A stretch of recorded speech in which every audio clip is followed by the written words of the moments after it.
Well, we are joined by Chuck Todd with NBC's Meet the Press. And Chuck, we got a couple of breaking news stories we want to get to you about. The first one is the Florida school shooting. You have the Republican governor, Rick Scott in Florida, calling for the FBI director to resign because of the agency's failure.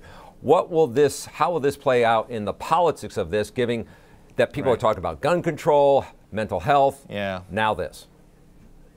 Look, the cynic in me says when a politician is calls for an immediate resignation like that, it reeks of scapegoatism, right? It reeks of deflection, not wanting, 2 days ago, Governor Scott surprised me when he said, we need to look at the issue of figuring out why background checks on gun purchases don't have enough information on mental health.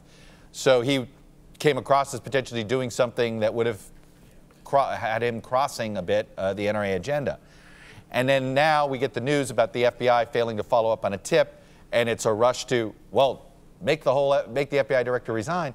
It's an odd call for him to resign for a number of reasons, but the biggest one is Ray just got there, right? He's barely, so, this is, if you believe there's a systemic issue, allow the new guy to actually put in a new system.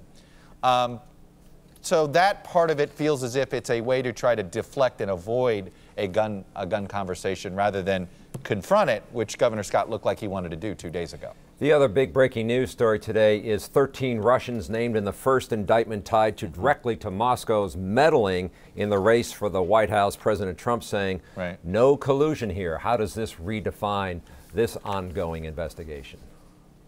Well, look, I would just encourage people to read this entire indictment because it really does explain how the Russians did it, at least on the social media angle.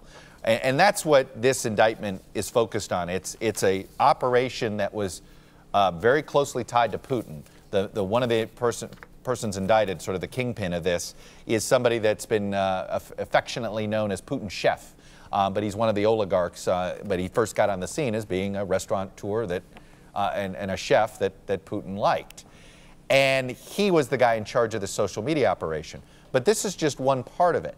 And in the indictment, it said the Americans who ended up colluding with these folks did so unwittingly. They didn't realize they were working with Russians. That doesn't mean Mueller's not done investigating the collusion issues. And by the way, we still don't know WikiLeaks, the DNC hack. None of that is part of this indictment. I think what it shows you is how multifaceted this Mueller probe is. When he's done with one section, he issues his indictments. All right, he finished Paul Manafort, indictment. He finished this aspect of the indictment. We still don't know about WikiLeaks. We still don't know these other things. So I think the White House, I understand politically what they're trying to do, but any first reaction that isn't, oh, wow, look what the Russians did, and is instead, oh, look, it doesn't blame me, I think actually is not a good look for the president politically. I got to ask you about a guy that you and I know pretty well, Reince Priebus, and his time in the White House. He's making some news this week saying, quote, take everything you've heard and multiply it by 50. Did that statement even surprise you? It did not. I mean, that was the White House I was covering. That was the White House that this is why when people would say, geez, you guys are being really alarmist about what's going on there. And I'm like, yes, this is what it's because sources are telling us this. We weren't making it up. So in many cases, I appreciate the fact that Reince Priebus finally went public with what all of us were reporting on in those first 6 months. Who do you got this week? Well, we're going to be focused on the two issues, the gun issue and our political paralysis around it, and where the Russian probe goes now. I think the biggest question I have, Charles, is, okay, this is definitive proof that the Russians did it. Why aren't we punishing them? Chuck Todd with NBC's Meet the Press. We appreciate your time. Thanks, Charles.